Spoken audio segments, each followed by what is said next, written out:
हम लोगों ने मेरा प्यारा बच्चा केमिकल बॉन्डिंग में अभी तक कई सारे जो टॉपिक थे वो कवर किए, जिनमें से कोवलेंट बॉन्ड क्या होता था, लुईस डॉट स्ट्रक्चर क्या होता था, डाइपोल मूवमेंट क्या होता था, आयनिक बॉन्ड क्या होता था, आयनिक बॉन्ड की फेवरेबल कंडीशन क्या होती थी, लैटिस एनर्जी भी मैंने बताया कि एक मोल आयनिक कंपाउंड को उसके कंस्टिट्यूएंट गैसेस आयन में ब्रेक करने के लिए कितनी एनर्जी लगती है। आज की क्लास में हम लोग यहाँ पर कुछ इंटरेस्टिंग टॉपिक को कवर करेंगे, जिनमें से बॉन्ड पैरामीटर एक ये है और एक वीबीटी है। एक बार मैं तुमको बता दूं कि अगर मैं कम्पिटेटिव अप्रोच की बात करूं तो कम्पिटेटिव अप्रोच में बॉन्ड पैरामीटर के क्वेश्चन कई सारे बनते हैं। इसके क्वेश्चन ऑब्जेक्टिव के फॉर्मेट में और कॉन्सेप्चुअल फॉर्मेट में कई ज्यादा क्रिएट हो जाते हैं। तो आज हम लोग केवल बहुत ज्यादा कंटेंट ना पढ़ते हुए दो कंटेंट पढ़ेंगे, बॉन्ड पैरामीटर और वीबीटी, दैट इज सफिशिएंट। इसमें टाइम लगेगा हम लोगों को, उम्मीद करते हैं आज कंप्लीट हो जाए। चलिए सबसे पहले शुरुआत करते हैं। यहाँ पर सबसे पहले मेरा बच्चा बॉन्ड पैरामीटर के अलावा एक छोटा सा टॉपिक और था जो छूट रहा था, उसको भी कवर कर लिया है मैंने, that is coordinate bond.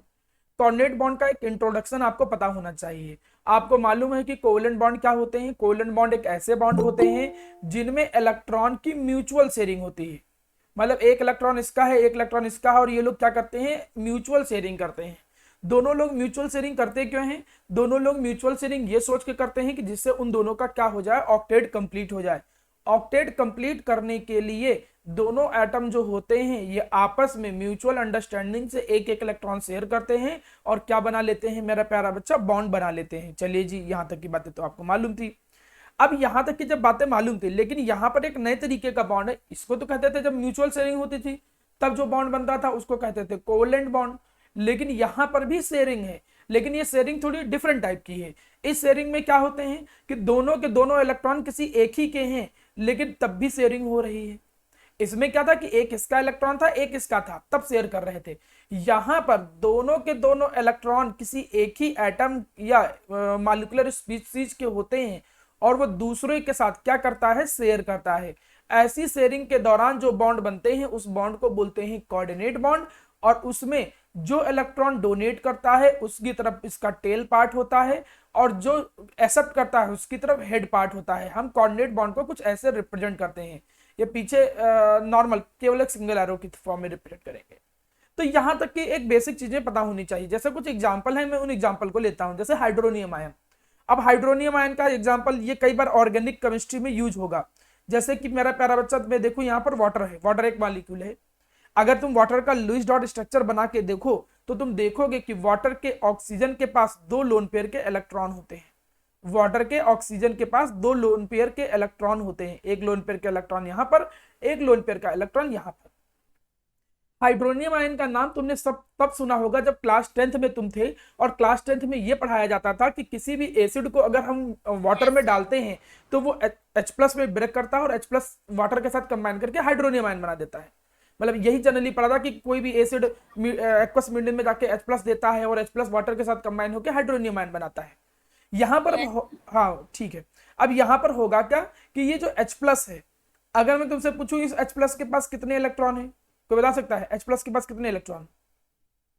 Zero. Zero electron, बिल्कुल सही। अब H प्लस के पास जीरो इलेक्ट्रॉन है। इसको शेयर होने के लिए कितने इलेक्ट्रॉन चाहिए? दो। सॉरी, स्टेबल होने के लिए दो इलेक्ट्रॉन चाहिए। और वाटर खुद में स्टेबल है क्योंकि उसका ऑक्टेट कंप्लीट है। जब स्ट्रक्चर बनाओगे तो देखोगे इसका ऑक्टेट प्रॉपर्ली कंप्लीट है। लेकिन अब H प्लस को दो इलेक्ट्रॉन चाहिए स्टेबल होने के लिए, तो ये बगल वाले ऑक्सीजन की हेल्प मांगता है। और ऑक्सीजन कहता है कि ठीक है चलो यार, हमारे तुम दो इलेक्ट्रॉन शेयर कर लो। और ये अपने के दोनों इलेक्ट्रॉन दिया है, इसलिए यहां पर शेयरिंग से कौन सा बॉन्ड क्रिएट हो गया? कोऑर्डिनेट बॉन्ड क्रिएट हो गया। हम उस कोऑर्डिनेट बॉन्ड को कुछ इस तरीके से रिप्रेजेंट कर सकते हैं। और इसको हम लिखते कैसे हैं? इसको हम लिखते हैं हाइड्रोनियम आयन के तौर पे, H3O प्लस के तौर पे लिखते हैं। लगभग लगभग ये बॉन्ड कुछ इस तरीके से बनता है। सिमिलरली यहां पर देखो, यहां पर ये अमोनिया है, यहां पर ये अमोनिया है। इस अमोनिया के पास लोन पेयर के इलेक्ट्रॉन है और BF3 जो है इसका ऑक्टेट नहीं कंप्लीट है। कैसे पता ऑक्टेट नहीं कंप्लीट है? देखो BF3, जैसे कि मैं एग्जांपल यहां पर बात करूं, एक फ्लोरीन यहां पर है, एक फ्लोरीन यहां पर है, एक फ्लोरीन यहां पर है। अगर मैं इनके बारे में बात करूं तो यहां पर देखोगे इसके पास कितने इलेक्ट्रॉन है मेरा प्यारा बच्चा? दो इलेक्ट्रॉन। इसके पास ये देखिए कितने हैं? दो इलेक्ट्रॉन। और ये कितने हैं? दो इलेक्ट्रॉन। टोटल अगर इलेक्ट्रॉन काउंट किए जाए तो टोटल इलेक्ट्रॉन कितने आ रहे हैं? 6। मतलब इसका ऑक्टेट नहीं कंप्लीट है। ये ऑक्टेट के एक्सेप्शन केसों में था। वहां पर एक्सेप्शन जब केस में पढ़ा रहा था तो उसमें एक था इनकम्प्लीट ऑक्टेट, तो इनकम्प्लीट ऑक्टेट का मतलब ये ऑक्टेट नहीं कंप्लीट है। तो इसका मन तो यही होता है यार हमको कहीं से इलेक्ट्रॉन मिल जाए। तो वो क्या करता है कि लोन पेयर के इलेक्ट्रॉन जब देखता है नाइट्रोजन के, तो वो उससे इलेक्ट्रॉन की डिमांड करता है और फिर यहां पर भी एक कोऑर्डिनेट बॉन्ड बन जाता है। तो कोऑर्डिनेट बॉन्ड तभी बनता है जब एक तरफ इलेक्ट्रॉन की कोई कमी महसूस हो और दूसरे पास लोन पेयर के फॉर्म में इलेक्ट्रॉन ज्यादा हो, तब जनरली कोऑर्डिनेट बॉन्ड बनता है। ऊपर लिखा भी है कि ये बॉन्ड जो होते हैं they are formed due to donation of pair of electron by an atom to the other atom to complete his octet.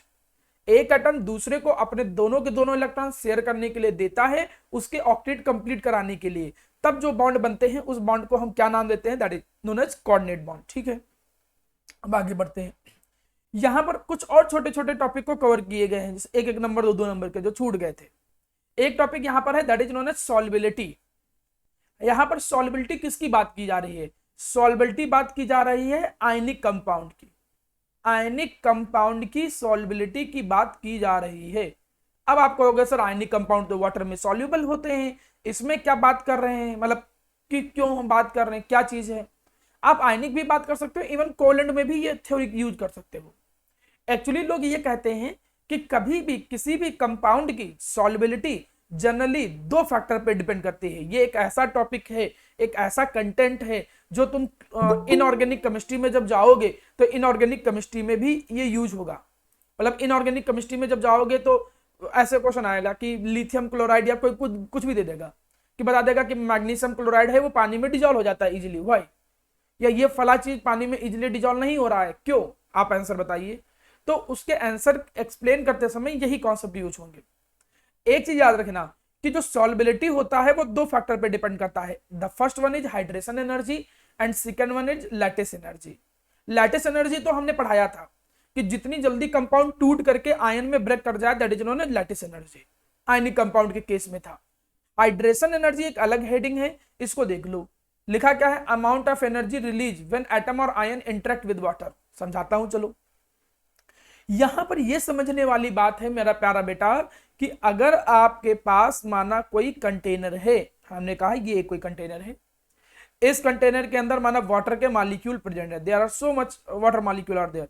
मतलब हमने कहा कि यहाँ पर कई सारे वाटर के मॉलिक्यूल हैं जी, ये देखिए वाटर के मॉलिक्यूल हैं, these are the water molecule. अब ये वाटर मॉलिक्यूल जो हैं ये पोलर भी होते हैं, ठीक है, ये पोलर होते हैं। पोलर होने का मतलब इन पे हल्का सा निगेटिव, हल्का सा पॉजिटिव, हल्का सा पॉजिटिव, हल्का सा निगेटिव, ऐसे चार्ज रहता है, हल्का सा निगेटिव, हल्का सा पॉजिटिव, ऐसे चार्ज रहता है। अब एक बात समझना, माना अगर हमने इसके अंदर कोई कंपाउंड डाल दिया, व्हाट एवर मैटर नहीं करता है, आपने कोई भी कंपाउंड डाल दिया, अगर ये कंपाउंड इस वाटर के साथ इंटरेक्ट करता है, इंटरेक्ट करने के बाद मतलब अट्रैक्शन फोर्स लगाता है। अब जरूरी नहीं है अपोजिट चार्ज होने के कारण हो, और भी हो सकते हैं रीजन में भी वंडरवॉल फोर्स हो, मे बी हाइड्रोजन बॉन्ड हो, डजंट मैटर। अगर वाटर के साथ कोई भी एटम या आयन इंटरेक्ट करता है, इंटरेक्ट होने का मतलब जुड़ने की कोशिश करता है, तो हमेशा मैं तुमको एक बात पढ़ाया हूं, क्या पढ़ाया हूं कि बॉन्ड टूटते समय एनर्जी रिक्वायर्ड होती है और जुड़ते समय एनर्जी जो होती है वो मेरा प्यारा बच्चा रिलीज होती है। अगर माना एक ऐसे ही क्वेश्चन कहीं लिखा हो, ऐसे ही A2 + B gives A2B, ऐसे नॉर्मली लिखा हो और इसमें लिखा हो कि ये प्रोसेस बताओ क्या है, एक्सोथर्मिक है, सेकंड हो एंडोथर्मिक हो, और थर्ड है नन ऑफ दीज, ठीक है, ऐसा करके ऑप्शन लिखा हो। तो अगर कोई और हिंट नहीं दिया है, इसके साथ और कोई कंटेंट नहीं दिया है, तो सिंपल वे में तुम देख सकते हो कि चीजें जुड़ रही हैं। जुड़ते समय एनर्जी जो होती है वो क्या होती है, रिलीज होती है। एनर्जी रिलीज होगी मतलब एक्सोथर्मिक बोल दोगे तुम प्रोसेस। इन जनरल भाषा में ये कॉन्सेप्ट यूज होता है कभी कभी केमिस्ट्री में। तो केमिस्ट्री का ये कॉन्सेप्ट है कि भैया इंटरेक्शन होगा तो एनर्जी जो होगी वो रिलीज होगी। जैसे इलेक्ट्रॉन के एंथैल्पी में देखो, बॉन्ड इलेक्ट्रॉन ऐड हो रहा था तो एनर्जी रिलीज हो रहा था, ये वर्ड मैंने बोला था। तो यहां पर भी वही है। तो यहां पर क्या होगा कि जब कोई भी एटम या आयन वाटर के साथ इंटरेक्ट करता है तो एनर्जी जो होती है वो रिलीज होती है, और जो एनर्जी रिलीज होती है उसी अमाउंट ऑफ एनर्जी को ही हम एक नाम देते हैं, that is known as hydration energy. ये एक ऐसा टॉपिक है जो इनऑर्गेनिक में यूज होता है, वो हेडिंग है। हाइड्रेशन एनर्जी क्या होता है, आपको it can be defined as the amount of energy release when any atom और ion is interacted with the water.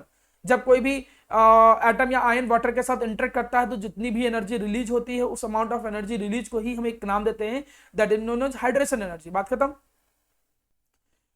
अच्छा, ये तो चलो समझ में आ गया, that is known as hydration energy. अब अगर कहीं हाइड्रेशन एनर्जी ज्यादा है, इससे ये पता चलता है कि यार इंटरेक्शन ज्यादा होगा, सीधी चीज है।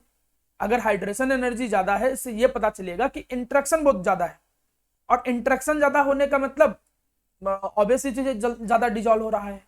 इसी और अच्छा, दूसरी चीज क्या होनी चाहिए कि कोई चीज जल्दी टूट भी जाए। जल्दी अगर टूट जाए इसका मतलब क्या होना चाहिए, लो लैटिस एनर्जी। लैटिस एनर्जी क्या होना चाहिए, लो होना चाहिए। क्योंकि अगर लैटिस एनर्जी ज्यादा होती है मतलब तोड़ने के लिए ज्यादा एनर्जी चाहिए, मतलब वो बॉन्ड स्ट्रांग है, तो जल्दी डिजॉल्व होने की कंडीशन क्या निकल के आ रही है कि जल्दी टूटे, और जल्दी टूटने का मतलब लैटिस एनर्जी कम है। तो हमारे सामने दो फेवरेबल कंडीशन आती है। एक नंबर में ये क्वेश्चन पूछ सकता है एग्जाम में कि भैया आयनिक कंपाउंड की सॉल्बिलिटी के फेवरेबल कंडीशन बताओ दो ठो। तो आप क्या बोलोगे, low lattice energy and high hydration energy. Lattice energy low हो और हाइड्रेशन एनर्जी ज्यादा हो। देखिए ये कॉन्सेप्ट जो सिखा रहा हूं वो बड़े काम का है। आने वाले टाइम में जब भी कोई क्वेश्चन तुमको ऐसे मिले कि ये कोई भी फला कंपाउंड है एक्स वाई, ये एक्स वाई कंपाउंड जो है it is easily soluble in water, why easily soluble water के अंदर क्यों है, तो आप यही दो वर्ड लिख दोगे, due to low lattice energy and high hydration energy, बात खत्म। या क्वेश्चन कुछ ऐसा आ जाए कि ये कंपाउंड जो है वो वाटर के अंदर कम सॉल्युबल है, खासकर मैं आयनिक के केस के लिए बात कर रहा हूं, आयनिक कंपाउंड के लिए, कि ये वाटर के अंदर कम सॉल्युबल है, तो क्या बोलोगे कि लैटिस एनर्जी ज्यादा है और हाइड्रेशन एनर्जी कम है, आंसर को पलट दोगे। तो ये क्वेश्चन सॉल्बिलिटी में, या ये जो टॉपिक है, ये जो कॉन्सेप्ट है, ये सॉल्बिलिटी में बहुत अच्छा रोल निभाता है। मतलब किसी भी आयनिक कंपाउंड के गुड सॉल्बिलिटी के लिए क्या ज्यादा जरूरी है, अगर वो अच्छे से सॉल्युबल है, ऐसा कोई क्वेश्चन पूछे तो सीधी सी भाषा में low lattice energy and high hydration energy, ठीक है। लैटिस एनर्जी लो होनी चाहिए और हाइड्रेशन एनर्जी हाई होनी चाहिए। अगर ऐसा है तो वो आयनिक कंपाउंड बहुत इजीली सॉल्युबल होगा, और अगर नहीं है तो नहीं सॉल्युबल होगा, उल्टा हो जाएगा।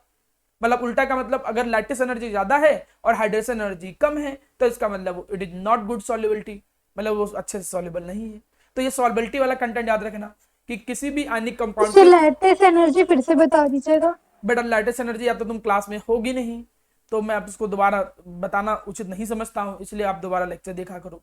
लैटिस एनर्जी ये बोला गया था कि कोई भी आयनिक कंपाउंड जो हो, अगर उसको हम गैसेस आयन में ब्रेक करने के लिए जितनी एनर्जी लगती है कंस्टिट्यूएंट आयन में, जितनी एनर्जी यहाँ पर रिक्वायर्ड होती है, तो अगर एनर्जी जल्दी कम रिक्वायर्ड है तो मतलब बॉन्ड जल्दी टूट रहा है। Amount of energy required to break 1 mole of ionic compound into its constituent ions, gases ions, that amount of energy required is known as lattice energy. तो अगर कोई आयनिक कंपाउंड स्ट्रांग है तो लैटिस एनर्जी ज्यादा लगेगी। Dissolve होने के लिए हम क्या चाहेंगे कि यार कम लगे, जल्दी डिजॉल्व तभी होगा जब जल्दी टूट जाएगा। इसीलिए कहा गया कि लैटिस एनर्जी लो होनी चाहिए और हाइड्रेशन एनर्जी हाई होनी चाहिए, तभी कोई चीज जल्दी सॉल्युबल होगा। क्लियर है? चलिए आगे बढ़ते हैं।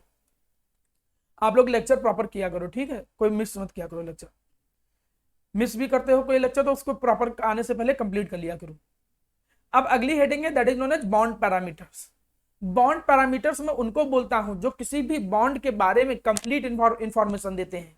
कंप्लीट इंफॉर्मेशन का मतलब बॉन्ड कितना स्ट्रांग है, बॉन्ड एनर्जी कितनी ज्यादा है, मतलब कितना बॉन्ड तोड़ने में एनर्जी लगेगी, स्ट्रेंथ क्या है, मजबूती क्या है। मतलब एक बॉन्ड, बॉन्ड जानते हो केमिकल बॉन्ड जो एटम को जोड़ने का काम कर रहा है, जो उसके बारे में कंप्लीट इंफॉर्मेशन दे, जानकारी दे, उसको कहते हैं बॉन्ड पैरामीटर्स।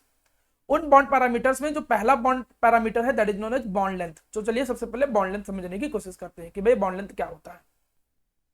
जब हम बॉन्ड लेंथ के बारे में पैरा बच्चा बात करेंगे तो बॉन्ड लेंथ आप लोगों को डिफिनेशन पहले से पता है कि भैया बॉन्ड लेंथ होता क्या है। आपको मालूम है कि बॉन्ड लेंथ जो होता है ये इंटर न्यूक्लियर डिस्टेंस होता है बिटवीन द टू एटम, और हम लोगों ने तो ये भी डिस्कस किया था कि उसका हाफ होता है, half of the inter nuclear distance between to atom. तो यहां पर उसको तो सर एटॉमिक रेडियाई कहते थे, उसको कहते थे एटॉमिक रेडियाई। लेकिन बॉन्ड लेंथ किसको कहेंगे?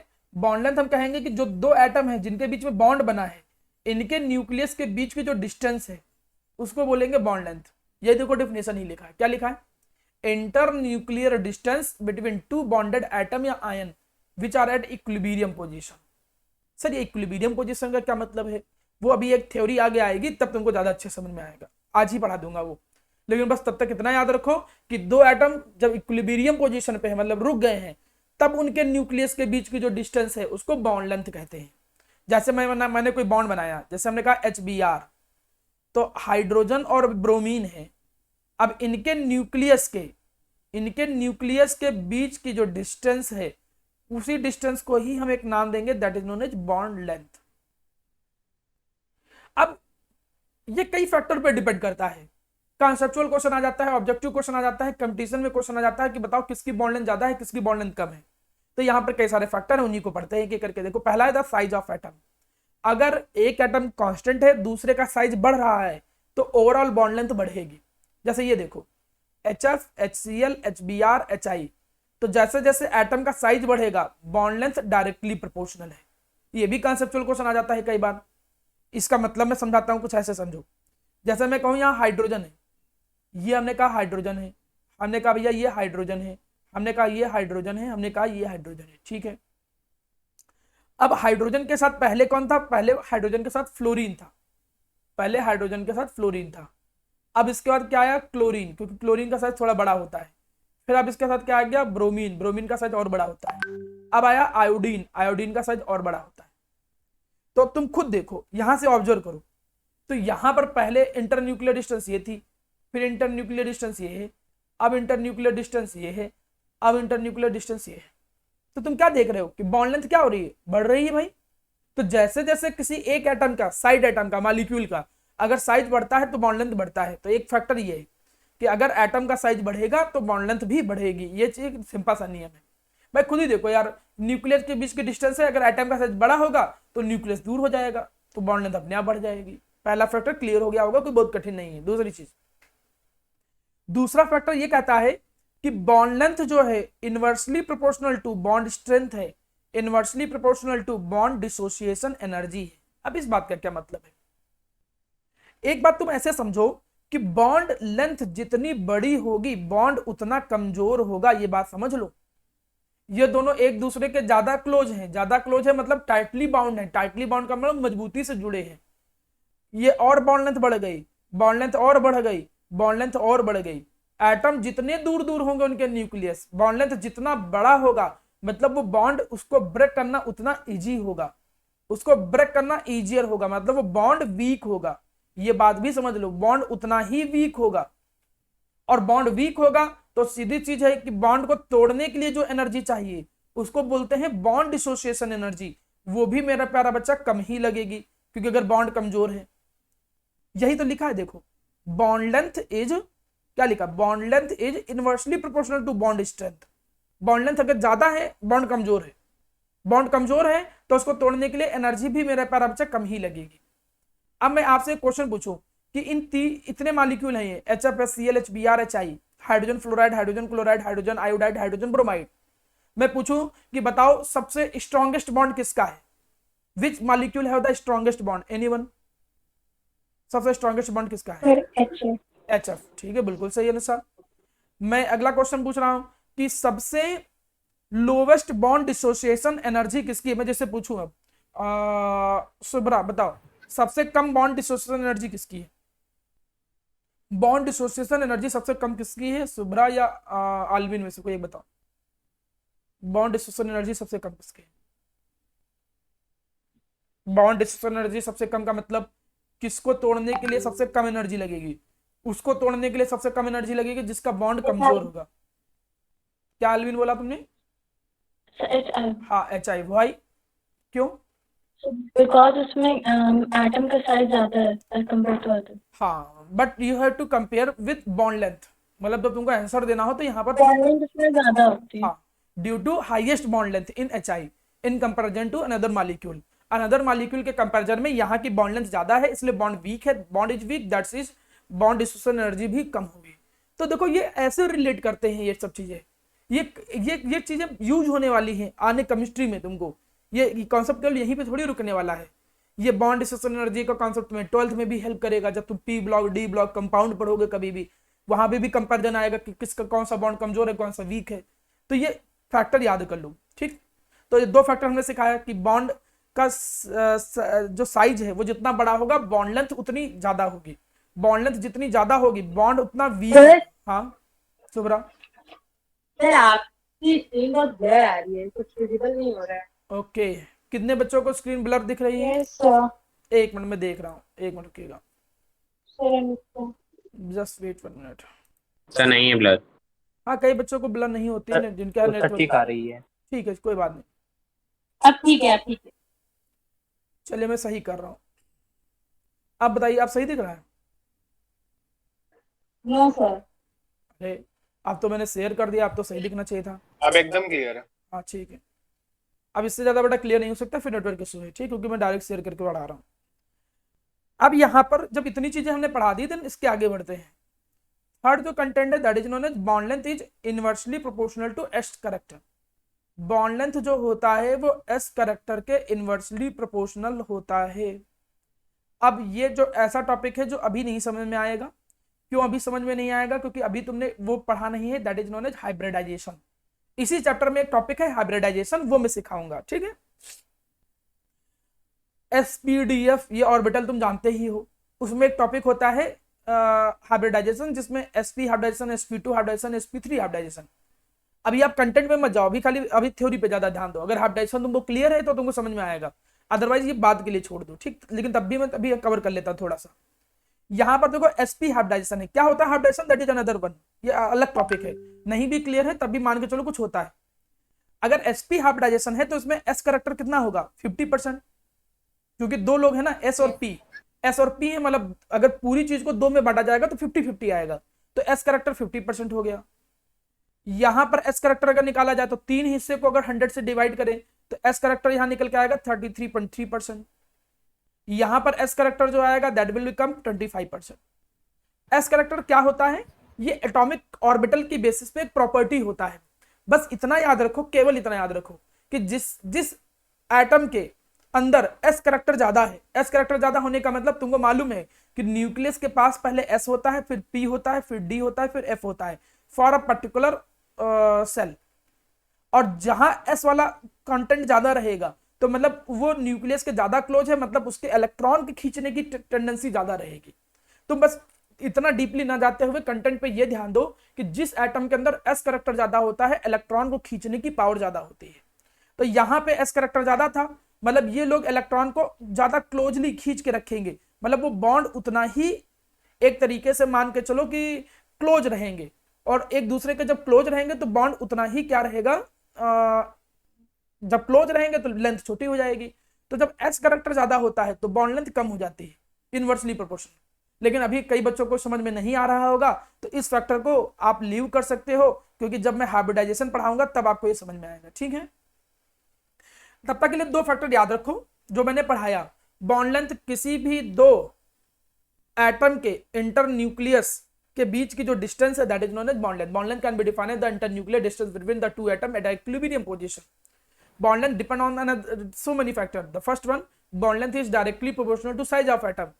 Bond length is inversely proportional to bond strength, bond dissociation energy. यहां तक हो गया। बॉन्ड लेंथ में इतना कॉन्सेप्ट सफिशिएंट है। आगे बढ़ते हैं, next one. The second parameter is bond angle. Bond parameter होते हैं चार। बॉन्ड लेंथ, बॉन्ड पैरामीटर की अगर हम बात करें तो ये चार होते हैं: bond length, bond angle, bond order, bond strength. ये चार parameter, bond length, bond angle, bond order, bond strength. तो एक पढ़ा दिया, आप अगले पे आता हूं। The second one is bond angle. Bond angle सीधी सी चीज है यार, तुम लोगों को बहुत आसान है, तुमको मालूम है कि जो इलेक्ट्रॉन बॉन्ड बनाने में पार्टिसिपेट करते हैं उनको बोलते हैं बॉन्ड पेयर वाले इलेक्ट्रॉन। दो तरीके से होते हैं, बॉन्ड पेयर होता है और लोन पेयर होता है। आगे चल के जब तुम धीरे धीरे थ्योरीज पढ़ोगे तो थ्योरी ये कहेगा कि किसी भी मॉलिक्यूल के शेप को डिसाइड कौन करता है? केवल bond pair. Bond pair decide करता है कि मॉलिक्यूल का शेप क्या होगा। और ये जो बॉन्ड पेयर हैं, ये शेयरिंग वाले बॉन्ड जो हैं, ये शेयरिंग वाले जो इलेक्ट्रॉन हैं, इनके बीच में जितना एंगल होता है उसी को कहते हैं बॉन्ड एंगल। बात खत्म। What is the bond angle? It can be defined as the angle between the bond pair. Bond pair के जो इलेक्ट्रॉन है या बॉन्ड पेयर जो है सेंट्रल एटम के, जो बीच वाला एटम होता है, इसके सराउंडिंग में जो बॉन्ड पेयर होते हैं, उन बॉन्ड पेयर के बीच में जो एंगल होता है उसी को कहते हैं बॉन्ड एंगल। सबका अलग अलग होता है, अभी धीरे धीरे तुम पढ़ोगे, सब अलग अलग तरीके से काम करते हैं। जैसे मैं PCl3 की बात करूं तो PCl3 में अगर तुम देखोगे तो 3 क्लोरीन ऐसे लगे होंगे, सबके बीच में एंगल कितना होगा? 120 डिग्री, 120 डिग्री, 120 डिग्री। तो बॉन्ड पेयर के बीच में जो एंगल होता है उसको कहते हैं बॉन्ड एंगल। बात खत्म। अब ये बॉन्ड एंगल भी कई सारे फैक्टर पे डिपेंड करता है। Factor number 1, the important one, जो आपके स्कूल के लेवल के लिहाज से जरूरी है, इस पे क्वेश्चन आता है। क्वेश्चन क्या आएगा मैं वो भी सिखाऊंगा।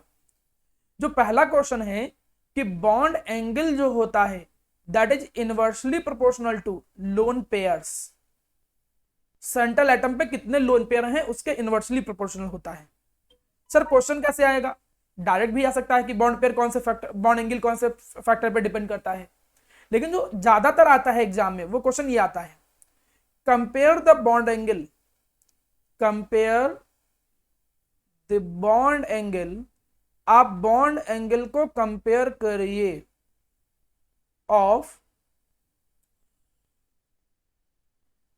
अमोनिया, अमोनिया के अंदर कौन से बॉन्ड को कंपेयर करना है? HNH एंड वाटर, वाटर के अंदर किसको कंपेयर करना है? OHOH। अब इसको समझाता हूं। क्वेश्चन ये कह रहा है कि जैसे माना अमोनिया है, पहले हम अमोनिया का स्ट्रक्चर बना दें। अमोनिया का स्ट्रक्चर ये आया, ठीक है, अमोनिया का स्ट्रक्चर कुछ ऐसा आएगा, और दूसरा आ गया वाटर, वाटर का स्ट्रक्चर कुछ ऐसा आ गया। तो ये कह रहा था कि आप बॉन्ड एंगल को कंपेयर करो, और यहां पर कौन कौन से बॉन्ड एंगल बन रहे हैं? HNH के बीच का मतलब ये θ1, इसको θ1 मान सकते हो, और यहां पर ये एंगल कौन सा? θ2। You have to compare this. अब पूछेगा किसके बीच में बॉन्ड एंगल ज्यादा है? कभी कभी डायरेक्ट ऐसे ही नॉर्मली कह देगा कि अमोनिया और वाटर में बॉन्ड एंगल किस में ज्यादा है, ऐसे ही क्वेश्चन आता है एग्जाम में। तो आपको क्या यहाँ रूल क्या लगाओगे कि यहाँ बॉन्ड एंगल जो ज्यादा होगा वो किस में ज्यादा होगा? अमोनिया वाले में। क्यों भैया अमोनिया वाले में ज्यादा होगा? रीजन वही लिख दोगे कि bond angle is inversely proportional to lone pair. Lone pair अगर ज्यादा होंगे, इसमें कितने लोन पेयर हैं? 2 लोन पेयर हैं सेंट्रल एटम पे, 2 लोन पेयर के इलेक्ट्रॉन है, 2 लोन पेयर इलेक्ट्रॉन। यहाँ पे कितना लोन पेयर है? 1 लोन पेयर है। अब क्यों, इसका ये भी मन में क्वेश्चन आ रहा होगा, तो मैं क्यों पे चलता हूं। तुम ऐसे समझ प्यारा बेटा, तुम खुद समझो क्या समझने वाली चीज है, यही इस डायग्राम पे समझो। ये बॉन्ड पेयर जो है वो है क्या? What are the bond pair? है तो इलेक्ट्रॉन का ही, इलेक्ट्रॉन जो शेयर हुए हैं, ये भी इलेक्ट्रॉन है, और इलेक्ट्रॉन को क्या करता है? रिपल करता है। अब तुम खुद ही समझो, ये एक दूसरे को भी रिपल करते हैं और ये ऊपर से भी रिपल करेंगे। ये जो लोन पेयर है, ये लोन पेयर भी इस बॉन्ड पेयर को रिपल करेंगे और ज्यादा रिपल करते हैं। अभी आगे थ्योरी आएंगी कई सारी, उस थ्योरी में पढ़ाया जाएगा कि लोन पेयर को ज्यादा ही कुछ रिपल करता है in comparison to bond pair के। तो जब ये लोन पेयर रिपल करेगा तो ऐसे समझो, एक केस है यहां पर, एक केस है यहां पर, इसके पास है एक लोन पेयर, तो ये रिपल्सन लगाएगा बॉन्ड पेयर में, इधर रिपल्सन लगाएगा बॉन्ड पेयर में। लेकिन अगर इसी के पास माना 2 लोन पेयर होते, इसके पास 2 लोन पेयर होते, तो ये कुछ ज्यादा ही रिपल्सन लगाता, ये इसको इधर से रिपल्सन लगाता, इससे इधर रिपल्सन लगाता, और इस रिपल्सन के कारण ये दोनों के दोनों बॉन्ड पेयर थोड़ा और क्लोज आ जाते, थोड़ा और क्लोज आ जाते, तो उससे बॉन्ड एंगल क्या हो जाता? बॉन्ड एंगल कम हो जाता। पहले बॉन्ड एंगल देखो ज्यादा था, लेकिन लोन पेयर के रिपल्सन के कारण बॉन्ड एंगल जो है वो कम हो गया। इसी वजह से अगर सेंट्रल एटम पे लोन पेयर ज्यादा होते हैं तो एंगल कम हो जाता है। ये बिल्कुल ऐसा समझो कि ये माना ऐसे समझो, ये 2 बॉन्ड पेयर है। अब ऊपर से अगर माना कोई रिपल्सन लगा रहा है, एक लोन पेयर यहाँ, एक ही लोन पेयर है, ठीक है, रिपल्सन तो लगा ही रहा होगा। अगर लोन पेयर ज्यादा हो गए तो वो इतना रिपल्सन लगाते हैं बॉन्ड पेयर को, ये एक दूसरे को क्लोज आ जाएंगे। और जब वो पहले से ऐसे पहले था, जब बॉन्ड पेयर क्लोज आ जाएंगे तो बॉन्ड एंगल क्या हो जाता है? कम, साइड से वो रिपल्सन लगाते हैं, और लोन पेयर ज्यादा ही कुछ रिपल करते हैं बॉन्ड पेयर को। इस वजह से बॉन्ड एंगल कम हो जाता है जितने ज्यादा लोन पेयर होते हैं। तो एक तो फैक्टर ये तुम्हारे बड़े काम का है, ये बोर्ड लेवल का कॉन्सेप्ट है, it is board level concept. सीधे क्वेश्चन आता है कि अमोनिया और वाटर में बताओ बॉन्ड एंगल किसके बीच में ज्यादा है, तो कहोगे अमोनिया में। क्यों? क्योंकि अमोनिया में लोन पेयर कम है, वाटर में लोन पेयर ज्यादा है सेंट्रल एटम पे, ठीक है। वाटर वाले में ऑक्सीजन के पास 2 लोन पेयर है, इसके पास 1 लोन पेयर है, लोन पेयर कम होंगे तो बॉन्ड एंगल ज्यादा रहेगा। एक फैक्टर और है, इस फैक्टर को भी समझ लो। ये फैक्टर ये कहता है कि इलेक्ट्रोनेगेटिविटी जो है सेंट्रल एटम की, वो बॉन्ड एंगल के डायरेक्टली प्रोपोर्शनल। ये तब लगता है रूल जब लोन पेयर सेम हो जाए। बोर्ड में थोड़ा कम आता है, लेकिन कॉम्पिटिटिव लेवल पे मैंने देखा इसको पूछते हुए। ये फैक्टर तब काम करता है जब क्वेश्चन ऐसे आ जाए कि यार बॉन्ड एंगल कंपेयर करो। जैसे मैं ऐसे क्वेश्चन दूं, मैं कहूं कि बॉन्ड एंगल कंपेयर करना है between the water and between the H2S you have to compare the bond angle between these. इन दोनों के बीच में बॉन्ड एंगल कंपेयर करो. अब यहाँ पे तुम पुराना वाला कॉन्सेप्ट नहीं लगा सकते हो कि लोन पेयर, क्योंकि ऑक्सीजन के पास भी 2 लोन पेयर होते हैं और सल्फर के पास भी 2 लोन पेयर होते हैं. Both have 2 lone pair electrons. अब वो पुरानी थ्योरी थोड़ी लगा पाओगे कि लोन पेयर ज्यादा है इसलिए लोन पेयर कम है इसलिए ना. यहाँ पे तो दोनों सेम लोन पेयर रखे हुए हैं. अब क्या करोगे? तब यहाँ पे सेकंड थ्योरी काम करती है. क्या? कि बॉन्ड एंगल जो है वो डायरेक्टली प्रोपोर्शनल होता है सेंट्रल एटम की इलेक्ट्रोनेगेटिविटी के. Electronegativity of central atom. ये कैसे? ये ऐसे समझो कि इसको समझाता हूं, थोड़ा इसको समझना जरूरी है. कभी रीजन नहीं पूछता है इसका. ऊपर वाले का रीजन तब भी पूछ ले भले, लेकिन नीचे वाले का रीजन नहीं आता है. किताबों में जनरली बहुत कम दिया भी है, लेकिन मैं तभी एक्सप्लेन कर रहा हूं अपने पॉइंट ऑफ व्यू से. अब समझिएगा. ये क्वेश्चन ये कहता है कि जैसे ये ऑक्सीजन है, ठीक है, 2 लोन पेयर हैं, 1 lone pair 2 lone pair. Bond angle था यहाँ पे. चलो यहाँ पे मैं ऑक्सीजन की जगह पर पहले सल्फर ले रहा हूँ. ठीक है, firstly I take sulphur here. कि पहले हम यहाँ पर क्या ले रहे हैं? सल्फर ले रहे हैं, जो थोड़ा लेस इलेक्ट्रोनेगेटिव है. उतना इलेक्ट्रोनेगेटिव नहीं दूसरे के कंपेरिजन. ये थोड़ा लेस इलेक्ट्रोनेगेटिव है इन कंपेरिजन टू ऑक्सीजन. तो बॉन्ड पेयर पहले समझो. बॉन्ड पेयर में बना दे रहा हूं. एक बॉन्ड यहां था. बॉन्ड पेयर का मतलब इलेक्ट्रॉन ही होते हैं, थोड़ा ध्यान समझिएगा. What is mean by bond pair? Bond pair means electron. Bond pair means electron. ठीक है, एक H यहां है. चलो मैं ये बना दिया. अब ध्यान से समझिएगा अच्छे से. The first hydrogen is here, the first hydrogen is here.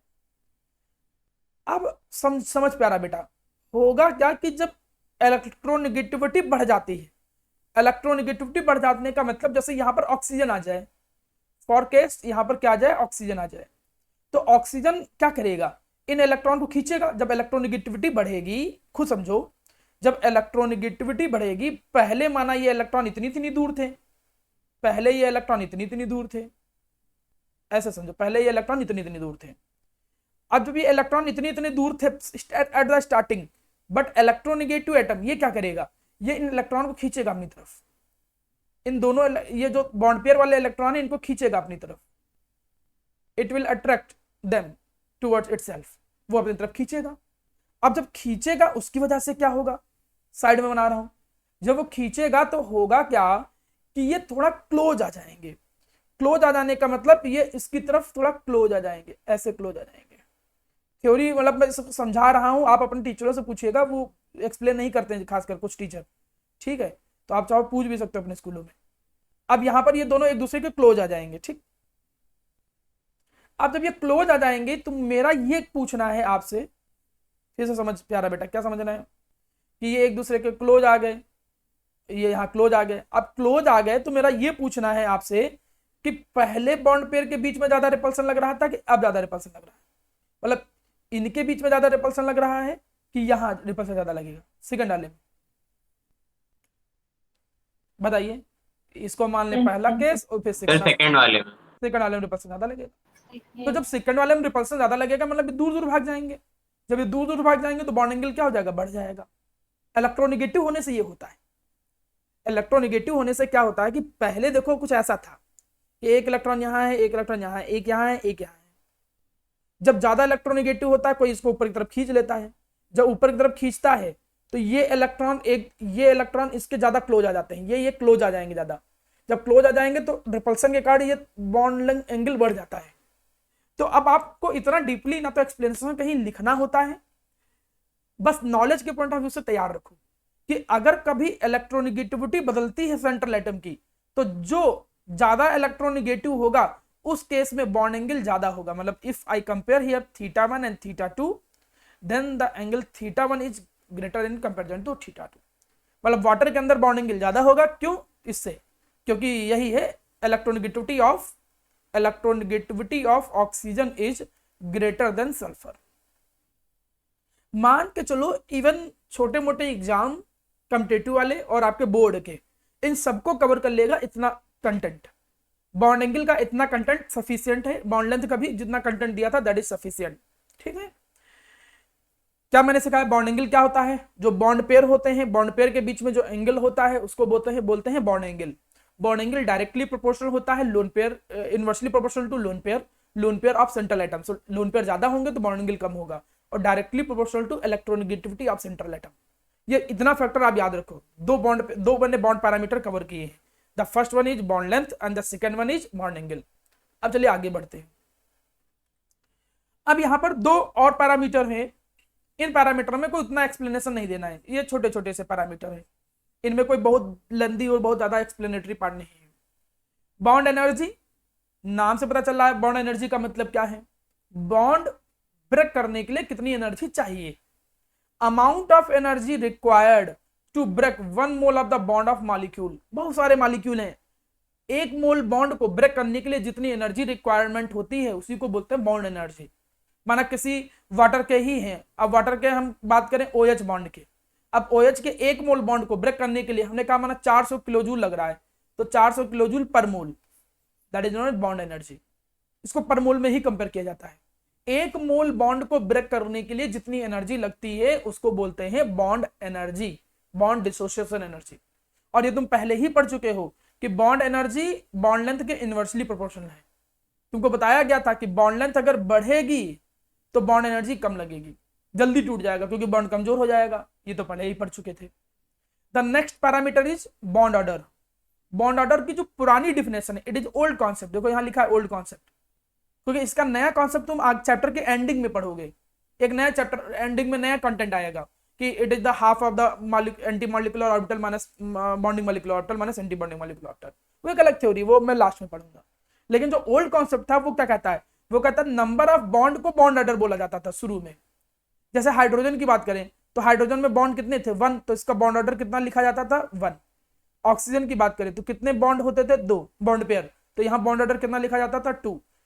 Nitrogen की बात करें, how many bond order there? 3, then bond order is 3 लिया जाता था। लेकिन यार पुराना कॉन्सेप्ट फेल हो जाएगा, क्योंकि हमेशा कुछ इस तरीके से तो होता नहीं है कि हमेशा 1, 2, 3 ही रहे। आगे चल के तुम देखोगे बॉन्ड ऑर्डर फ्रैक्शन में भी आने लग गया, 1.5, 2.3, ये सब कुछ आएगा बॉन्ड ऑर्डर की वैल्यू, तो फिर कॉन्सेप्ट बदल जाएगा। लेकिन अभी के लिए इतना याद रखो कि number of bond is known as bond order. कितने बॉन्ड है किसी भी मॉलिक्यूल के अंदर, एटम के बीच में, that is known as bond order. एक पर्टिकुलर मॉलिक्यूल में कितने नंबर ऑफ बॉन्ड है, that is known as bond order, उसे बॉन्ड ऑर्डर कहते थे। तो 4 पैरामीटर आप लोगों को सिखाए गए, इनको बोलते हैं बॉन्ड पैरामीटर। कौन कौन से 4 पैरामीटर हैं? बॉन्ड लेंथ, सबसे पहले। बॉन्ड लेंथ का मतलब किसी भी 2 एटम जो इक्विलिब्रियम पे हैं उनके इंटरन्यूक्लियर डिस्टेंस, उनके न्यूक्लियस के बीच के डिस्टेंस को। बॉन्ड एंगल, बॉन्ड पेयर के बीच में जो एंगल होता है उसको बोलते हैं बॉन्ड एंगल। बॉन्ड एनर्जी, 1 मोल बॉन्ड को ब्रेक करने के लिए जितनी एनर्जी लगती है उसको बॉन्ड एनर्जी कहते हैं।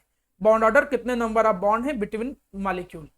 ये 4 पैरामीटर होते हैं। कभी 2 नंबर में आए 4 पैरामीटर के बारे में लिखने के लिए तो लिख सकते हो, और मैंने इसको प्रॉपर्ली एक्सप्लेन किया है जैसे कॉन्सेप्चुअल क्वेश्चन की भी डीलिंग कर सकते हो तुम लोग। अब एक नया टॉपिक जो आज हमको कवर करना था उसको और कवर कर लेते हैं, देन आज का कंटेंट कंप्लीट हो जाएगा। ये थ्योरी कहता है बैलेंस बॉन्ड थ्योरी। बॉन्ड कैसे बनते हैं, कई सारी थ्योरी काम करते हैं। उन थ्योरी में से एक थ्योरी है, इस थ्योरी का नाम दिया जाता है बीबीटी। ये एग्जाम में क्वेश्चन आता कैसे है? कई बार क्वेश्चन ऐसे आएगा, explain the valence bond theory with help of example like hydrogen.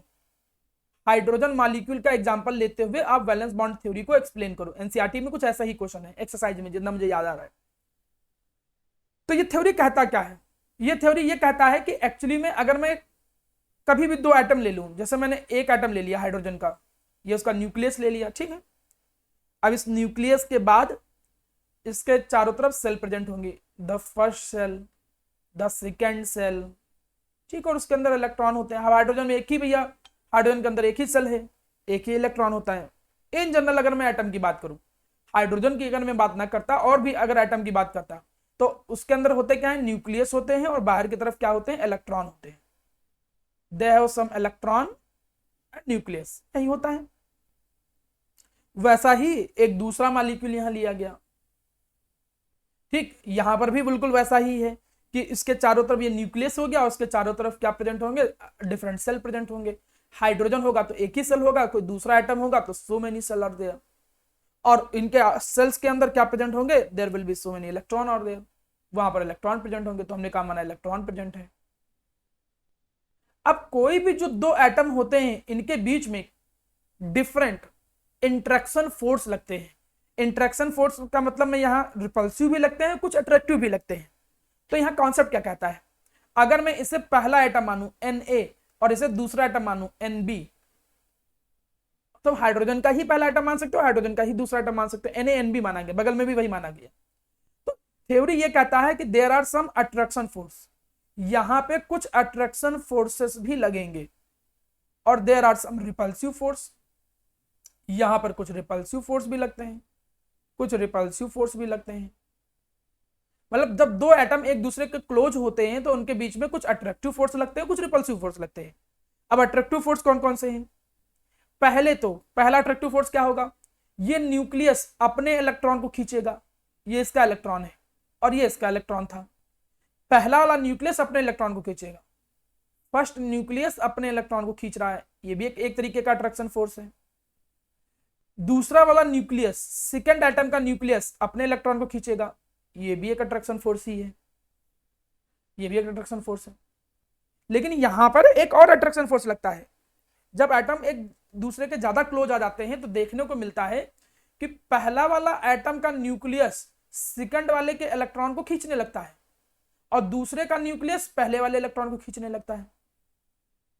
मतलब there are some another forces attractive force, पहले एटम का न्यूक्लियस दूसरे के इलेक्ट्रॉन को खींच रहा है, ऊपर वाला थोड़ा मैं गलत लिख दिया, ये होगा, ये का मतलब जो न्यूक्लियस था वही उसका इलेक्ट्रॉन, पहला का न्यूक्लियस अपने इलेक्ट्रॉन को, दूसरा न्यूक्लियस अपने इलेक्ट्रॉन को, और पहला न्यूक्लियस सेकंड वाले के इलेक्ट्रॉन को और दूसरा न्यूक्लियस पहले वाले इलेक्ट्रॉन को। ये चार तरीके के अट्रैक्टिव फोर्स लगते हैं। रिपल्सिव फोर्स कौन कौन से लगेंगे, इलेक्ट्रॉन को रिपल करेंगे, भाई पहले वाले इलेक्ट्रॉन दूसरे के इलेक्ट्रॉन को रिपल करेंगे और इनके न्यूक्लियस भी एक दूसरे को रिपल करेंगे। आप जब कभी लिखने के लिए आए, वीबीटी एक्सप्लेन करने के लिए भी आए, तो ऐसे ही डायग्राम बना के ऐसे ही लिखोगे, ज्यादा लेंथी लिखने की जरूरत नहीं। आप लिखोगे there are so many forces between the two atom which are adjacent to each other, some repulsive force are there, some attractive force are there. Attractive force are like this, NaEA, NB, NaEB, NBEA, ऐसे। और repulsive force are also there, पहले के electron दूसरे के electron को ripple करेंगे, पहला का न्यूक्लियस दूसरे के को रिपल करेगा। अब बॉन्ड बनने का जो कॉन्सेप्ट है, ये इनके बीच का अट्रैक्शन फोर्स ही डिसाइड करता है। देखो ये पहला, ये देखिए यहां पर समझना, ये पहला स्टेप है, पहले स्टेप पे दो एटम एक दूसरे के पास में आए। सेकंड स्टेप पे देखो, स्टेप नंबर 2, ये एक दूसरे के क्लोज आने की कोशिश कर रहे हैं। ये क्लोज तभी एक दूसरे के आएंगे जब नेट अट्रैक्टिव फोर्स जो है, नेट अट्रैक्शन फोर्स ज्यादा होगा, किससे, रिपल्सिव फोर्स ज्यादा होगा। भाई अट्रैक्शन फोर्स ज्यादा होगा तभी एटम एक दूसरे के पास आने लगेंगे, फिर और पास आए, नेट अट्रैक्शन फोर्स अभी भी ज्यादा है रिपल्सिव फोर्स से, तो और क्लोज आ गए, फिर इसके और क्लोज आ गए। अब ये इतना क्लोज आ गए कि यहां पे अट्रैक्शन फोर्स रिपल्सिव फोर्स के बराबर हो गए। मतलब यहां पे अगर तुम ध्यान से देखो अगर, तो यहां पर दो चीज देख रहे होगे कि ये एक दूसरे के, मतलब एक दूसरे को खींच भी रहे हैं और ज्यादा क्लोज भी नहीं आ पा रहे हैं। ज्यादा क्लोज क्यों नहीं आ पा रहे हैं, क्योंकि और ज्यादा क्लोज आएंगे तो रिपल करने लगेगा। भाई ये इसका न्यूक्लियस इसके न्यूक्लियस को रिपल करेगा, गलत तो नहीं बोल रहा हूं, इसके इलेक्ट्रॉन को रिपल करेंगे। और दूर भी नहीं जा पा रहे हैं, दूर क्यों नहीं जा पा रहे हैं, क्योंकि इसका न्यूक्लियस खींच भी रहा है इलेक्ट्रॉन को, इसका न्यूक्लियस इसको खींच रहा है। मतलब इस जगह पे एक बैलेंस क्रिएट हो गया। एक बैलेंस क्रिएट हो जाने का मतलब यहां पे एक तरीके से हम क्या कह सकते हैं कि बॉन्ड जो है वो क्रिएट हो गया। इसको बोलते हैं, it is known as equilibrium position. इसको हम लोगों ने क्या नाम दिया था, इक्विलिब्रियम पोजीशन। शॉर्टकट में ऐसे लिखता हूं मैं, इक्विलिब्रियम पोजीशन। इसको हम क्या बोलेंगे, इक्विलिब्रियम पोजीशन। और इक्विलिब्रियम पोजीशन में न्यूक्लियस के बीच का जो डिस्टेंस होता है, इसी को बॉन्ड लेंथ नाम दिया गया था प्यारा बेटा। इनके न्यूक्लियस के बीच के डिस्टेंस को बॉन्ड लेंथ नाम दिया गया था, ठीक है। तो यहां पर कॉन्सेप्ट कुछ ऐसे काम करता है। मैं इसी चीज को दूसरी साइड एक्सप्लेन करता हूं, ऐसे समझो। जब बॉन्ड बन जाएगा, वो स्टेबल सिचुएशन है, और स्टेबल सिचुएशन पे एनर्जी सबसे लोवेस्ट होती है। आप ऐसे समझो, यहां पे अगर मैं इस डायग्राम को यहां पर ऐसे ड्रॉ करूं, तो एक एनर्जी के बीच में, कभी कभी ये डायग्राम ऑब्जेक्टिव क्वेश्चन में आ जाता है। अब यहां पे ये सबसे स्टेबल सिचुएशन को दिखा रहा है, it represent the most stable situation. ये मोस्ट स्टेबल सिचुएशन को रिप्रेजेंट करता है। और वो मोस्ट स्टेबल सिचुएशन कौन सी है? इक्विलिब्रियम वाली, कि जहां पे बॉन्ड जो था वो बन गया था। It represent the equilibrium position. अब यहाँ पे एटम एक दूसरे के क्लोज आना चालू हुए थे, यहाँ पे एक दूसरे के क्लोज आना चालू हुए थे, यहाँ पे वो थोड़ा सा एक दूसरे के क्लोज और आए, ठीक है, यहाँ पे वो एक दूसरे के क्लोज थोड़ा सा और आ गए, एक दूसरे के क्लोज और आ गए। लेकिन यहाँ पे जब बॉन्ड बन गया तो जहां बॉन्ड बना वहां पे एनर्जी सबसे लोवेस्ट होती है इक्विलिब्रियम पोजीशन पे, क्योंकि वो सबसे स्टेबल जगह है। एक चीज मैं हमेशा नियम बताता हूं कि स्टेबल जो सबसे ज्यादा होते हैं उनकी एनर्जी सबसे कम होती है। तो अगर कोई पोटेंशियल एनर्जी डायग्राम हो और इंटर न्यूक्लियर डिस्टेंस का, तो जहां पे सबसे लोवेस्ट वाला पार्ट आए समझ जाना वहां पे एनर्जी सबसे कम है, मतलब वो इक्विलिब्रियम सिचुएशन है।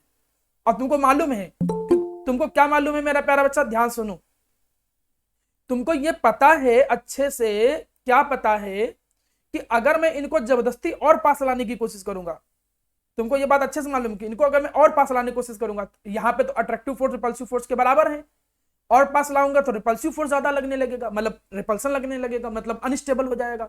और अनस्टेबल होने का मतलब एनर्जी अचानक बढ़ेगी बहुत तेजी से। पहले भी अनस्टेबल था, यहाँ पे धीरे धीरे स्टेबिलिटी की तरफ बढ़े और एनर्जी लोवेस्ट लाए, लेकिन और जबरदस्ती पास लाओगे तो अचानक एनर्जी बढ़ जाएगी। ये चीज याद रखो। मैं इसी को और एक डायग्राम के तौर पे इसको थोड़ा सा रिप्रेजेंट करता हूं, ध्यान दो, मैं इसको और अच्छे से रिप्रेजेंट करता हूं। आप यहां पर देखिए, मैं एक इमेज यहां पे ला रहा हूं आपके सामने, ठीक है, ये देखिएगा। जैसे मैं कोई भी एग्जांपल ले लेता हूं, for example I take hydrogen, क्योंकि हाइड्रोजन आपके सिलेबस में है। यहाँ पे टोटल फोर्सेस भी मैं रिप्रेजेंट कर दे रहा हूं, I represent the total forces, ठीक है। अब यहां पर मैं माना ऑक्सीजन मॉलिक्यूल ले लूं, कुछ भी ले लूं, डजंट मैटर, कोई कुछ भी ले लेता है, माना नियॉन ले लो, कुछ भी ले लो। अब देखो अगर मैं इनको दूर रखता हूं, देखो यहाँ पर ये दूर थे, अभी दूर थे, तुमको डायग्राम दिख रहा होगा कि एनर्जी धीरे धीरे धीरे धीरे पास आते गए, पास आते गए, पास आते गए, पास आते गए, पास एटम को पास ला रहा हूँ। देखो एटम को जैसे जैसे पास ला रहा हूँ तो एनर्जी धीरे धीरे कम होती चली गई। अब ये एनर्जी अपने लोवेस्ट पे पहुंचा, जहां लोवेस्ट पे पहुंचा तहां बॉन्ड बन गया। इस समय देखो जो दो गोले बने हैं, इन गोले में अलग अलग कलर के फोर्स दिख रहे हैं, अलग अलग कलर के फोर्स। एक पिंक कलर का है जो रिपल्सिव दिखा रहा है, देखो वहां ब्लॉक में बना भी है, रिपल्सिव फोर्स बाहरी तरफ लग रहे हैं और अट्रैक्टिव फोर्स अंदर की तरफ लग रहे हैं। इस जगह पे दोनों बराबर हो गए हैं, और गलती से तुम अगर और पास लाने की कोशिश करोगे तो रिपल्सिव फोर्स बढ़ जाएगा। देखो रिपल्सिव फोर्स का साइज बड़ा होने लगा, देखो रिपल्सिव फोर्स बड़ा होने लगा, और बड़ा होने लगा तो अनस्टेबिलिटी आने लगी। देखो पिंक वाला बड़ा हो गया कि नहीं बड़ा हो गया, पिंक वाला ज्यादा बड़ा हो गया, मतलब रिपल्सिव फोर्स ज्यादा, मतलब अनस्टेबिलिटी होती जा रही है। तो ये कुछ ऐसा प्रेजेंटेशन होता है यहाँ पर। और तुम एग्जांपल देख लो, जैसे कि हम बात कर लें ऑक्सीजन की, बात कर लें ऑक्सीजन मॉलिक्यूल की बात कर लो। अब इनको हम अगर माना दूर करें, देखो ये यहाँ पर दूर है, देखो जैसे जैसे जैसे जैसे एक दूसरे को पास लाते गए, पास लाते गए, पास लाते गए, पास लाते गए, पास लाते गए, यहाँ पे अभी अट्रैक्टिव फोर्स ज्यादा ही है, अभी भी अट्रैक्टिव फोर्स ज्यादा है, रिपल्सिव भी नहीं लग रहे हैं, अभी रिपल्सिव लग ही नहीं रहे हैं। और पास में आ गए, और पास में आ गए, और पास में आ गए, और पास में आ गए, और पास में आ गए, अभी भी वही सही है। अब यहाँ पे तो तुम यहाँ पे पहुंचे तो यहाँ पे अट्रैक्टिव रिपल्सिव फोर्स बराबर हो गए, बॉन्ड बन गया, और जबरदस्ती पास लाने की कोशिश करोगे तो देखो अचानक एनर्जी बढ़ने लगेगी। तो ऐसे तुमको कई सारे एग्जाम्पल देखने को मिल सकते हैं, ये तुमको समझना है। आर्गन मॉलिक्यूल ले लो, एटम को अभी दूर ले जाओ, देखो एनर्जी धीरे धीरे कम होती गई, कम होती गई, और अचानक इसको, अब देखो यहाँ पर अचानक यहाँ पे अगर तुम इसको यहाँ पे रोको तो यहाँ पे सबसे स्टेबल सिचुएशन है, जहां पे एनर्जी सबसे कम है। देखो जहां पे एनर्जी सबसे कम दिख रही है ना, सबसे लोएस्ट पॉइंट पे, तो यहाँ पे देखो अट्रैक्टिव फोर्स और रिपल्सिव फोर्स बराबर भी दिख रहे हैं, लेकिन जबरदस्ती पास और लाने की कोशिश करेंगे तो एनर्जी अचानक बढ़ जाएगी। तो ये कुछ डायग्राम होता है। इक्विलिब्रियम पोजीशन का मतलब आप उम्मीद करता हूं कि आपको समझ में आ गया होगा। इक्विलिब्रियम पोजीशन का मतलब होता है मेरा प्यारा बच्चा कि जब बॉन्ड जो हो वो स्टेबल हो जाए, अट्रैक्टिव फोर्स रिपल्सिव फोर्स के बराबर हो जाए, that is known as stable situation. मैं आपका 5 मिनट और लूंगा, एक इंपॉर्टेंट टॉपिक और रह गया है, इसको कवर कर लूं, देन यू आर फ्री। तो फिर हम एक नए टॉपिक के साथ अगले दिन शुरू कर सकते हैं। अब केमिकल बॉन्डिंग का एक ऐसा क्वेश्चन जिस पे तुम लिख सकते हो क्या, very very very very important question. मतलब मैं देखता हूं कि जब कभी भी एग्जाम होता है तो 95% इस बात के चांस होते हैं कि ये क्वेश्चन आता ही आता है 2 नंबर में केमिकल बॉन्डिंग में। तो अगर आपका केमिकल बॉन्डिंग का पेपर हो जल्दी में तो ये समझ के चलना कि ये क्वेश्चन तुमको 99% चांस है कि मिलने के चांस है। ये कहता है दो तरीके के बॉन्ड बनते हैं, सिग्मा बॉन्ड और पाई बॉन्ड। तुमने ये तो समझा अभी, क्या समझा पीछे? पीछे ये समझा कि एटॉमिक ऑर्बिटल के ओवरलैप होने से जब एक दूसरे को क्लोज आ जाएंगे तो एटॉमिक ऑर्बिटल ओवरलैप कर जाएंगे और तब बॉन्ड बन जाता है। तो ये तो समझ गए एटॉमिक ऑर्बिटल के क्लोज ओवरलैप होने से बॉन्ड बनता है, लेकिन उसके ओवरलैपिंग के कारण जब ओवरलैपिंग होती है एटॉमिक ऑर्बिटल की तो उसकी वजह से दो तरीके के बॉन्ड बनते हैं। इसको समझाता हूं, थोड़ा समझो। ओवरलैपिंग को और भी कई तरीके समझाया जाता है, मैं इसको अलग से इसको पढ़ा दे रहा हूं। अगर कभी कभी हम ओवरलैपिंग पढ़ते हैं तो कुछ लोग इसको ऐसे भी सिखाते हैं, ओवरलैपिंग ऑफ एटॉमिक ऑर्बिटल के कुछ टाइप ऐसे भी पढ़ने को मिलते हैं। कौन कौन से टाइप?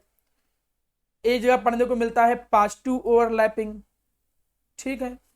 एक जगह पढ़ने को मिलता है निगेटिव ओवरलैपिंग, एक जगह पढ़ने को मिलता है जीरो ओवरलैपिंग। ये बहुत कम पूछा जाता है, ये वाला हिस्सा नहीं पूछा जाता है। पूछा पिछला वाला जा रहा था सिग्मा और पाई के बीच में डिफरेंस, लेकिन ये भी दिया रहता है किताबों में, तो थोड़ा समझा देता हूं। एटॉमिक ऑर्बिटल आप लोगों को मालूम होंगे कि जैसे अगर मैं पी ऑर्बिटल बनाऊं तो पी ऑर्बिटल अगर मैंने ऐसे बनाया तो इसमें दो चीजें तुम कह सकते हो, इसको मैं पॉजिटिव लोब कह सकता हूं, उसको मैं निगेटिव लोब कह सकता हूं, और वो कोई ना कोई एक्सिस की तरफ होगा, उसको मैं ओरिएंटेशन कहूंगा। तो यहां पर दो शब्दों पे ध्यान देना। एक शब्द कौन सा ध्यान देना है? ओरिएंटेशन। ओरिएंटेशन का मतलब यहां पर ये रिप्रेजेंट करेगा कौन सी एक्सिस में है ऑर्बिटल। और एक होगा sign of lobe. Sign of lobe का मतलब हो गया वो पॉजिटिव लोब या निगेटिव लोब। भाई एक को पॉजिटिव मानेंगे, एक को निगेटिव लोब साइन मानेंगे, दो हिस्से होते हैं। तो पॉजिटिव ओवरलैपिंग कहता है कि जब ओरिएंटेशन जो हो, जो दो एटॉमिक ऑर्बिटल ओवरलैप हो रहे हैं इनका ओरिएंटेशन भी सेम हो और इनका साइन ऑफ लोब जो है वो भी मेरा प्यारा बच्चा क्या हो? सेम हो, तब जो ओवरलैपिंग होगी उसको बोलेंगे पॉजिटिव ओवरलैपिंग। इसका मतलब क्या हुआ? इसका मतलब ऐसे समझो, हमने कहा कि एक पी ऑर्बिटल ये है, एक एटम का, किसी एक एटम का, और दूसरे का पी ऑर्बिटल बगल में मैं बना दे रहा हूं, और दोनों एक दूसरे को क्या कर रहे हैं? ओवरलैप कर रहे हैं। Both are overlapping each other. Overlapping में देखा गया कि दोनों का ओरिएंटेशन भी सेम है। ये भी देखा गया कि ये भी भैया पी एक्स है, ये भी देखा गया कि ये वाला भी पी एक्स है, दो अलग अलग एटम के हैं। ये भी देखा गया, इसका लोब का साइन भी चेक किया गया, देखा गया इसका लोब का साइन जो है ये पॉजिटिव है, ये पॉजिटिव है, ये निगेटिव है, ये निगेटिव है। जब सेम लोब साइन और सेम ओरिएंटेशन रहे, ऐसी ओवरलैपिंग को एक नाम दे दिया गया पॉजिटिव ओवरलैपिंग। इतना ही डेफिनेशन सफिशिएंट है, और वही आता नहीं एग्जाम में ये, लेकिन तब भी चूंकि है किताबों में, इसलिए मैं हल्का फुल्का बता दे रहा हूं। दूसरा टाइप क्या है? जब जो एटॉमिक ऑर्बिटल ओवरलैप कर रहे हैं इनका ओरिएंटेशन जो हो वो मेरा प्यारा बच्चा सेम हो, लेकिन जो साइन ऑफ लोब हो, साइन ऑफ लोब जो हो वो मेरा प्यारा बच्चा क्या हो? डिफरेंट हो। और भी तरीके हो सकता है, इसी वाले में भी डिफरेंट हम कर सकते थे कि उसको पलट देता, निगेटिव उसको ऊपर कर देता, लेकिन अब दूसरे तरीके समझो।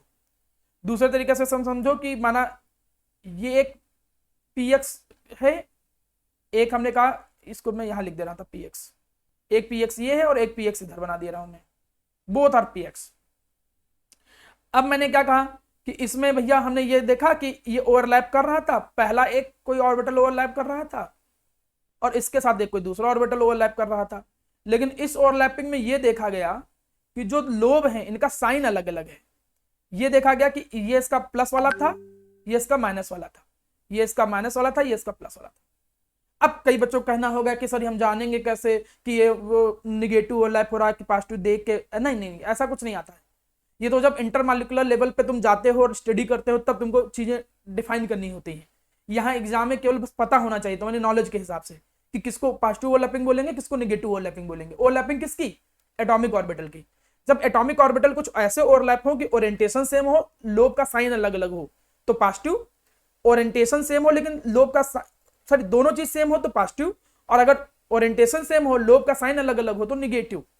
और जब दोनों चीजें अलग अलग हो, दोनों चीजें अलग अलग होने का मतलब ओरिएंटेशन भी अलग हो, कोई एक पी एक्स हो कोई दूसरा पी वाई हो, ओरिएंटेशन भी अलग हो, एक पी एक्स हो एक पी वाई हो, और साइन का लोब भी अलग अलग हो, अगर कर भी रहे ओवरलैप, अगर ओवरलैप कर भी रहे तो साइन का लोब भी अलग अलग हो, तब उसको जीरो ओवरलैपिंग कहेंगे। तो इसका मतलब ओवरलैपिंग हो ही नहीं रहा यार फिर तो। एक कोई पी एक्स है एक कोई पी वाई है मान लिया, और साइन का लोब भी अलग अलग हो जाएगा, तो एक तरीके से ओवरलैप कर ही नहीं रहे होंगे, या करेंगे भी तब भी उनको जीरो ओवरलैप कहेंगे। तो ये एक अलग कंटेंट है, कम पूछा जाने वाला, लेकिन आपको याद रखना चाहिए कि एटॉमिक ऑर्बिटल की जो ओवरलैपिंग होती है उसका एक टाइप ये भी आता है, साइन का लोब और ओरिएंटेशन की बेसिस पे ओवरलैपिंग। लेकिन जो ज्यादा एग्जाम में आता है वो सेकंड वन है, टाइप नंबर 2। इसमें लोग ये कहते हैं कि ओवरलैपिंग दो तरीके से होती है। इसको कहते हैं साइड वाइज ओवरलैपिंग, जब कभी कोई साइड वाइज ओवरलैप करे ऐसे, या साइड वाइज ओवरलैपिंग में माना एक पी हो जाए एक एस हो जाए, तो इसको साइड वाइज ओवरलैपिंग कह सकते हैं। तो यहां पर देखो एक ओवरलैपिंग हमने समझाई, इसको हम कह सकते हैं साइड वाइज ओवरलैपिंग, इसको हम एक नाम देते हैं साइड वाइज ओवरलैपिंग।